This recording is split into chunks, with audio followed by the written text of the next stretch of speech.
ಹೇಳಿ ಸರ್ ನಿಮ್ಮ ಹೆಸರು? ಶರತ್ತು ಅಂತ, ಶಿವನಹಳ್ಳಿ. ಹಾಂ, ದೊಡ್ಡಕೋಟೆಹಳ್ಳಿ ಗ್ರಾಮ. ಹಾಂ, ಎಷ್ಟು ವರ್ಷದಿಂದ ರೈತರು ಭಾಗವಹಿಸಿದ್ದೀರಲ್ಲ?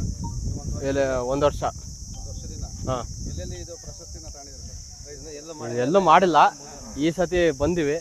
ಈ ಸತಿ ಒಳ್ಳೇದಾದರೆ ಇದೇ ಫಸ್ಟ್ ವರ್ಷ ರೈಸಿಗೆ ಬಿಡ್ತಾರೆ ಇದನ್ನ? ಹಾಂ, ರಾಜ್ಯ ಮಟ್ಟ ಇದೇ ಫಸ್ಟು. ನಿಮಗೆ ಎಷ್ಟು ವರ್ಷದ ಎಕ್ಸ್ಪೀರಿಯನ್ಸ್ ಇದೆ ಸರ್? ನಮಗೆ ಒಂದು 2 ವರ್ಷದಿಂದ. ಮುಂಚೆ ಯಾವ್ದು ಮಾಡ್ತಾ ಇದ್ರಿ? ಮುಂಚೆ ಅಂದರೆ ವ್ಯವಸಾಯ, ಆಮೇಲೆ ರೇಸ್ ಮಾಡ್ಬೇಕಂತ ಇದಾಯಿತು. ಅವಾಗ ರೇಸ್ ಮಾಡೋಕ್ಕೆ ಇನ್ಸ್ಪಿರೇಷನ್ ಏನು ಇದನ್ನೇ ಮಾಡಬೇಕು ಅಂತ? ಹಾಂ, ರೇಸ್ ಮಾಡ್ಬೇಕು, ಹೆಸ್ರು ಮಾಡ್ಬೇಕು ಮೇನು, ಒಂದು ಒಳ್ಳೇದಾಗಬೇಕು ಅನ್ನೋ. ಅಂದರೆ ಯಾವ ಥರ ಮೇಂಟೆನೆನ್ಸ್ ಹೆಂಗಿದೆ ಸರ್? ಮೇಂಟೆನೆನ್ಸು ಮಾಮೂಲಿ ಏನು ಕೊಡ್ತಾರೋ ಹಿಂಡಿ, ರವೆ ಬೂಸ ಅವೆಲ್ಲ ಜೋಳದ್ದು, ಆಮೇಲೆ ಹುಳಿಕಾಳು ಕೊಡ್ತೀವಿ. ಎಷ್ಟು ಅಲ್ಲಿದೆ? ಇದು 6 ಐತಿ. 6 ಆಗಿದೆ. ಹಾಂ, 6 ಆಗಿದೆ. ಅಂದರೆ ಏನು ಅನ್ಸುತ್ತೆ ಸರ್ ಈ ರೇಸ್ ಬಗ್ಗೆ ನಿಮಗೆ, ತೆಗೋ ರೇಸ್ ಬಗ್ಗೆ? ಈ ರೇಸ್ ಬಗ್ಗೆ ಈ ಸತಿ ಹೊಡಲೇಬೇಕು.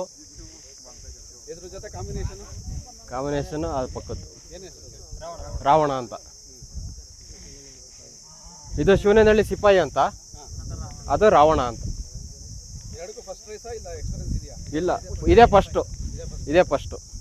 ಏನು ಅನ್ಸುತ್ತೆ ಫಸ್ಟ್ ಟೈಮ್ ರೇಸಿಗೆ ಬಿಡ್ತಾ ಇದ್ದೀರಾ? ಏನೋ ಯಾವ ಥರ ಇದೆ? ಈ ಸತಿ ಒಳ್ಳೇದಾದರೆ ದೇವರು. ಅದೇ ನಂಬರ್ ಕೊಟ್ಟಿದ್ದೀರಾ ಸರ್?